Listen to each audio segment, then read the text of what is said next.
Dear students, class 7 Urdu में हमारा जो सबक है वो है पुरज़ा-हमा की तारीखी अहमियत। पुरज़ा-हमा की तारीखी अहमियत।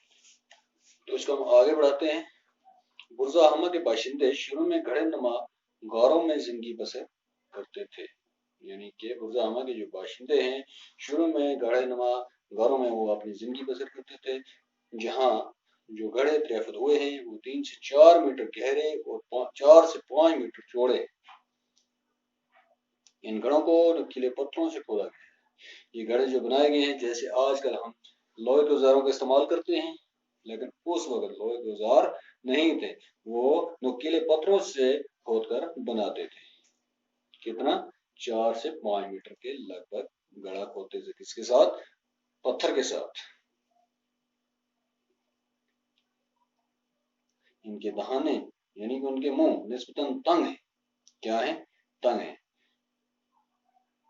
बाज गढ़ों में दीवार के साथ ज़ेने बने हुए हैं, जिनके जरिए से लोग इनमें उतर जाते थे। कहता है कि वो गड्ढे जो 4 से 5 मीटर नीचे हैं, उनके साथ ज़ेने बने हुए हैं, मतलब सीढ़ियां। किसके लिए? उसी सीढ़ियों से वो उनमें जाते थे, उन गढ़ों में।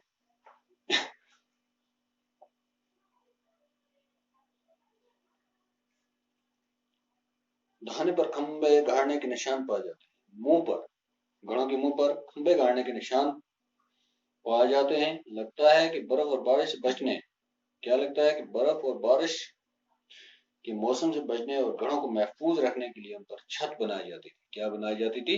छत। ये छत भूज पत्थर की होती थी, यानी के भूज पत्थर, यानी के क्या नाम है, दरख्त का छिलका। क्या नाम है? दरख्त का छिलका, भूज पत्थर। हाँ, भूज दरख्त का छिलका होता है। कदीम जमाने में इसे कागज के बजाय इस्तेमाल करते थे लोग। दरख्त के छिलके की छत बनाते थे। घड़ों के पैर आज जले भूज पत्थर से इसके इस्तेमाल का पता चलता है। घड़ों के बाहर वो जो है भूज पत्थर छिलके हैं, उससे इसके इस्तेमाल का पता चलता है। घड़ों में राख और कोयला दरिया, उन घड़ों में राख मिली है, सुहाग, और कोयला मिला है, अंगार मिले हैं, दरियाफ्त हुआ है। तो इस बात का शराफ है कि इनमें लोग रहते थे। इससे पता चलता है कि उनमें लोग रहते थे और चूल्हा जलाते थे। और क्या करते थे? चूल्हा जलाते थे। ऐसे आसार भी मिले हैं जिनसे पता चलता है कि गर्मियों में ये लोग गड़े से बाहर भी चूल्हा जलाते थे। और इस बात का पता ये चलता है कि गर्मी के मौसम में ये लोग गड़े से बाहर भी चूल्हा जलाते थे। कश्मीर के ये कदीम बाशिंदे घरों में शायद इसलिए रहते थे कि मौसम सरमा की शदीद सर्दी और बर्फबारी से महफूज रहें। वो घरों में चले जाते थे, किसके लिए? क्योंकि मौसम सरमा में ठंड ज्यादा होती थी, बर्फ ज्यादा पड़ती थी, अपने आप को महफूज रखने के लिए। इब्तदाई दौर में ये लोग मिट्टी के बर्तनों का इस्तेमाल करते थे।